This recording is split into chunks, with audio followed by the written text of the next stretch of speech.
So, kanina mga kababayan, sinagot ni VP Sara yung, uy, meron tayong pang-co-waffle, galing ano, United Kingdom. Salamat, Ate Carol. Sinagot na ni VP Sara yung sinabi ni Ngiwi na gusto na niyang makipag-reconcile. Although, hindi naman sinabi talaga ni Ngiwi na sa mga Duterte siya makikipagbati. Pero, of course, ang pinaka, di ba, obvious na kaaway ngayon ng pamilyang Marcos ay ang mga Duterte.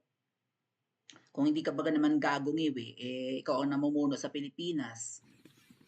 Alam niyo mga kababayan, ito lang yan ha, bago natin pag-usapan itong sagot ni VP Sara. Si Ngiwi, denied to death na ni-request ng Pilipinas na hulihin ng Interpol si PRRD. Pero ang katotohanan niyan, makikita naman po sa page ng ICC, may website ng ICC, International Criminal Court, na Pilipinas ang nag-request na hulihin si PRRD from the ICC. Okay? Yun yun.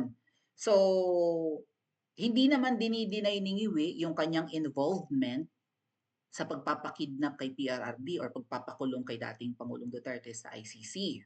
Hindi niya dinideny yan. Ang dinideny lang niya ay siya yung nag-request. Ang pinalalabas niya ay, ang sagot ni Ngiwi ay, yun nga, hinihiling ng ICC ang ulo ni PRRD kaya sumunod lang sa Interpol. Di ba yun sabi niya? Sumusunod lang niya sa Interpol. Ngayon mangga, ang statement ng kapatid mo ay iba sa statement mo. Or iba sa gusto mong palabasin sa hearing mo. Kasi never mong tinuturo ang kapatid mo as mastermind. Pinagbibintangan mo yung 5 tao eh. Boying Remulla, John Vic. Kailangan maalala natin yung mga pangalan ng mga lintian. Si Torre, yan ngiwi ha. Anong makipag-reconcile ka? Ginawa mo pang PNP chief si Torre. O sila Kanilaw na allegedly tao ni Ma'am Shi. 'Di ba? And si Barbil na hindi ko alam bakit ganun siya magsalita. Ano kaya ang kinakain niya or whatever. Baka may mga ninunguya-nguya siya at kinukuskus din siya sa kanyang gilagid. Kaya ganun siya mag-alita. Matigas yung kanyang, meron siyang hindi, parang papunta na kay Mahal. Sumalangit na. Wala na si Mahal, di ba? Okay. So, gusto daw makipag-reconcile ni Ngiwi, ayaw daw niya ng maraming kaibigan, ayaw daw niya marami na raw siyang kaaway, gusto daw niya kaibigan. Bakit ganun ang sagot mo, Ngiwi, after ni VP Sara na gusto niya ng blood bath? Ano ka, talawit? Ano ka, talawan? Ano ka, duwag? So, sinagot ni VP, actually, very ano lang si VP Sara sa sinabi niya kanina, no, during her birthday. Parang, ano ba yan? Parang chill lang yung pagkakasabi niya or something. Which, nakakahanga nga naman. Pero dapat dito, ano, subalpalin niya ng bonggang-bongga si Ngiwi, no? Ngiwi, wag kang titiklop, babae kalaban mo, naduluwag ka. 'Di ba? Wala ka talagang balls, nainom ka. Balita ko, hindi ka pa si Jolina. Ay, oh, hindi ka pa si Jolina? Yung kumanta, yan, ano nga, kinikilig naman si Asa. Hindi pa Jolina na lalaki, di buligawin, wag mong kausapin. Sabi ni Jolina. Ito po yung statement ni VP Sara or sagot niya sa reconciliation or gustong pakikipagbati ni Ngiwi na talawit, duwag, bahag ang buntot. Ang tanong, ang buntot ba niya ay Jolina? O hindi pa? Eto po. Ayan. Sabi ni VP Sara, hindi na muna siguro ako magsalita or magsasalita about sa reconciliation dahil hindi naman mahalaga siguro ang mga personal na problema ng mga tao. No? Ang mas mahalaga ay yung taong bayan at yung bayan natin, sabi ni VP Sara kanina. Pangalawang statement niya na to kasi binanggit na pala niya kahapon. So, again, according to VP Sara, hindi importante ang ating away personal. 'Di ba? Yun yung binanggit niya kanina sa kanyang speech. Ang personal nating away ay hindi importante. Ang mahalaga ay magtrabaho tayo kahit tayo yung 'di ba, gano'n lang naman 'yun, kahit tayo nag-aaway, okey lang 'yun, normal na magbangayan tayo. Pero unahin natin ang mga trabaho natin. Unahin natin ang mga Pilipino, ang taong bayan ng Pilipinas, unahin natin. 'Yan ang pinag-aaksayan mo ng panahon. Matapos mong babuyin ang pangulo ang pamilyang Duterte at feeling ko mga kababayan meron silang masamang binabalak din, kaya nila in-appoint si Torre. Baka alam naman natin sa 10 sinasabi ni Ngiwi, 11 ang kasinungalingan. 'Pag binaliktad natin ang sinabi ni Ngiwi, yun ang totoo, tama? Ay, gusto ko ng reconciliation. Oo, open ako sa sabi niya kay Tuning Taerna, 'di ba? Open siya sa reconciliation, baka mamaya magulat ka sinugod na ni Torre yung bahay ni PRRD sa Davao City. O kaya hindi lang bahay ni PRRD, pati bahay ni Pulong. Baka mamaya yung tirahan ni VP Sara sa Maynila, sugurin din niya, pati yung bahay ni Mayor Baste. Alam niyo mga kababayan, despite na landslide victory ang mga Duterte sa Davao, gagawa nila ng paraan yan para mawala ang mga Duterte sa Davao City. Kasi hanggat nakaupo si Baste as mayor, 'di ba, hindi magagawa ni Torre ang kung ano mang ginawa nila katulad sa KOJC. Baka mamaya maghukay rin si Torre sa bahay ni PRRD, 'di ba? Sasabihin niya may naririnig siyang heartbeat sa ilalim ng lupa sa bahay ni PRRD.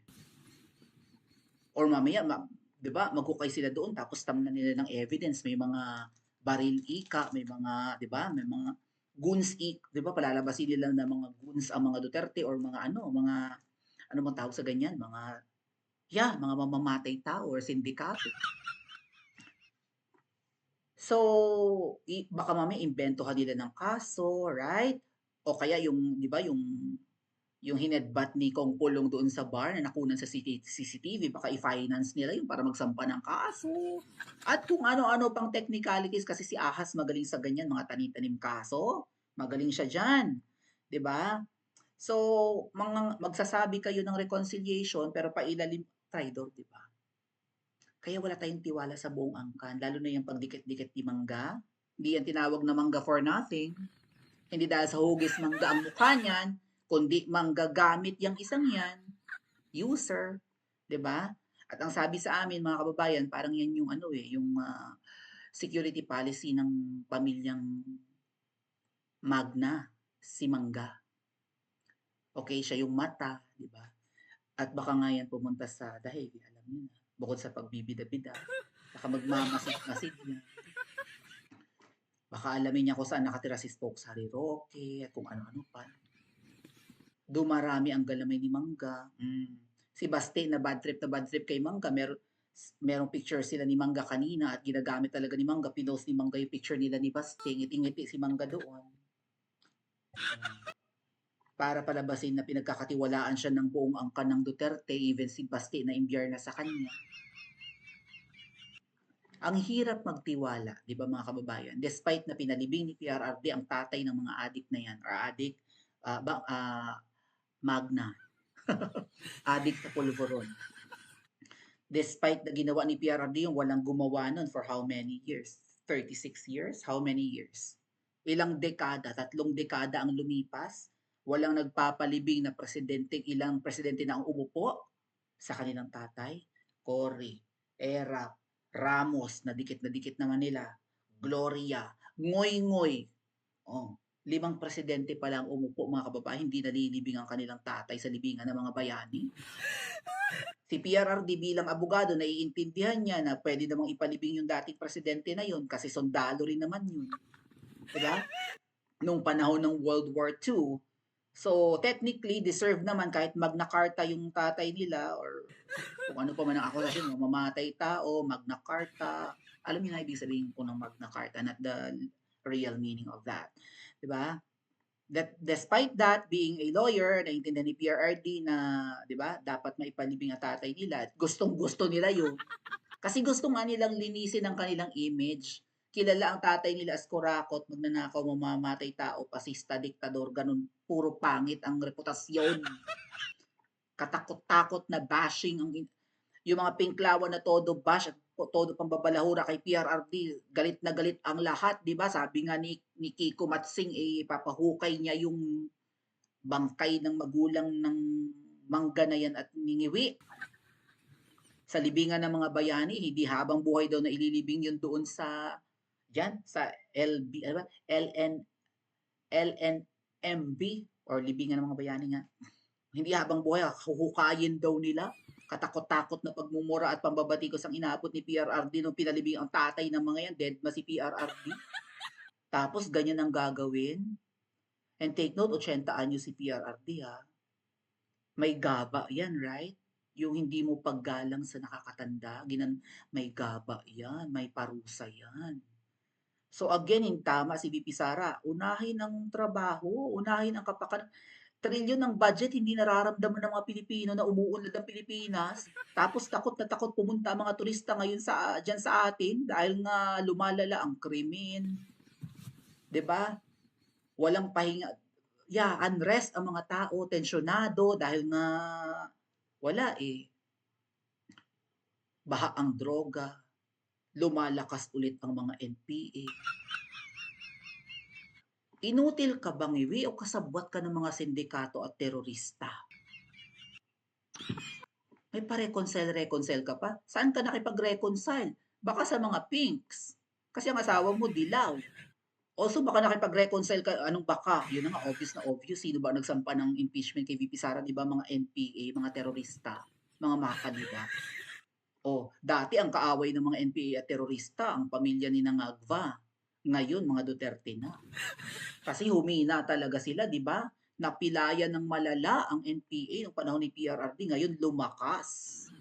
Anong reconciliation ang sinasabi mo? Mambubudol ka. Oh, kay VP Sara dito, sungal-ngalin niya ng bongga. Reconcile, mambubudol ka. Adik ka pa. Lubos-lubusin mo na, VP Sara. Tama ba? Budol, hindi ka mapagkatiwalaan. Adik, lahat ng sinasabi mo kasi nungalingan, manloloko, manuginto. Tama ba? Pa-comment po sa comment section at mag-like and subscribe din po kayo.